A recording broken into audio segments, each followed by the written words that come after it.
it's always difficult to follow to speak after Mr. Pame. So more about China than those people I know. On top of that, English is my second language.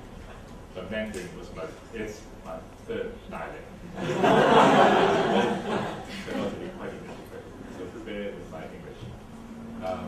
First, I want to thank Australia, China Youth Dialogue for inviting me. Thanks to the kind invitation I received of Mr. Kelly.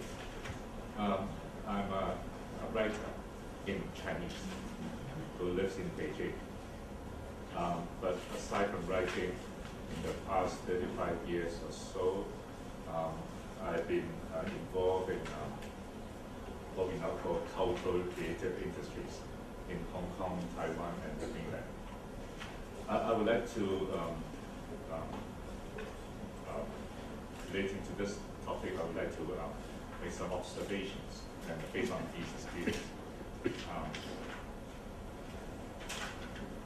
I will put them into 6 groups, and just for heuristic reasons, for the discussion of this seminar. But I would like to have a comment on this theme, government's role in creating culture. Government, by government we mean government of the modern nation states, whether it be unitary or federal, central or local. We're not talking about Imperial China or pre-modern, pre-nation state governments in other parts of the world. And with modern day government, I think government always have a role, or governments always have a role in creating culture, even by default. That is, even without doing anything. But it's important to remember, all government's role need to be framed and questioned, and even contested. It needs to be challenged. It's not, you should not take it as a given. I mean, it could cut both ways. It's like a double-edged sword. That I would, if I have the time, I'll get that to it. The first kind of government's role is what I call rule-based control.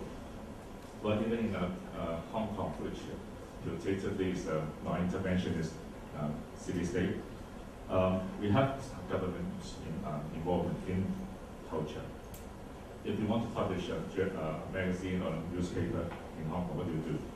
You register a company, limited company, under the company ordinance. Then you have to go to an authority that's in charge of newspaper and journal registration. You have to register the publisher, the chief editor, and the printer. Why do we do that? Because though there are no pre-publication censorship, after you publish it, you could be sued for libel in a civil case. And they want to know who to sue. In Hong Kong's case, they can sue either the publisher, the editor, or the printer, or all of them. So you need that. Also, we have a rating of movies. And then, if you don't think it's something fair, you can go to the court to have judicial review. But that's some kind of rule-based registration control. But in China, it's sort of on the other extreme. Most of the media are owned by the government. So they can appoint the editors, appoint the publishers, sack them, and then if they don't like it, they can close down the entity. So it's on the other extreme. I won't go into that for the time being. The second type is sort of related to the first one. It's about licensing. In theory, anyone can publish a magazine. But if you want to start a radio station or a television station, you're using airwave. And airwave is, with the recent technology, is scarce. It's not in abundance. So, and it's public property. So somebody has to license it and pick the best operator. So you have a tender process usually, some bidder for it. So that's another kind of government's role in it. And then the third one, it's, well, we're getting to the more difficult part gradually. It's more interventionist as well. It's about, you know all about market failure, and they're also government failure, but they are cultural failure as well. That means the cultural ecology failed to regenerate itself, and some of the cultural entity will go down without support from the public realm. The market itself may not sustain it. So they're cultural failures. And it's all quite common now that government will step in to those they thought are useful to the sustaining of an indigenous culture. For instance, Cantonese drama Cantonese opera in Hong Kong. It's commercially not viable, so they will have subsidies, and they are money to support the heritages. And there are arguments for sustaining the true community without against wanton inroads of developers, things like that. And also, on the other spectrum of this, intervention is cultural failure, is cultural revolution, of course. That means the state wants to change the culture of a place.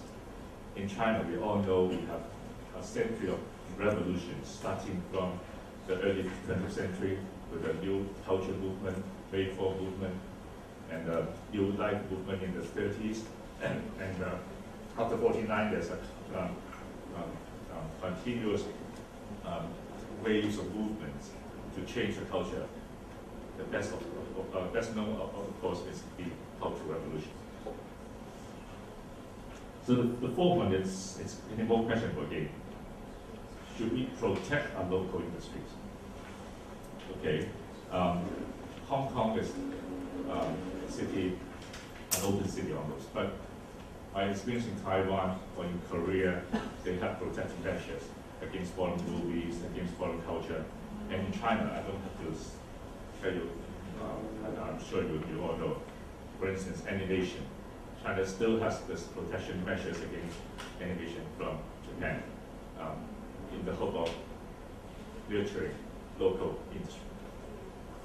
And the fifth one, it's a kind of a cultural policy. That means the government wants to provide certain public goods that culturally, that to promote something that they think is culturally valuable to society. Cultural policy is not uncommon in Europe. In France, for instance, it has been there for many years. And in China and Taiwan as well, it's something edifying. You know, in Hong Kong, the government, the city government spend $300 million a year to promote culture. We have these major symphony orchestras and ballet and troupe, all supported with taxpayers' money. And libraries, don't forget about the libraries. On this group, we can also put together government's involvement in education, in trying to promote national pride, national identity, building up a nation, civic codes, and even we can extend it a bit to include soft power, projecting the image of a state to the outside world.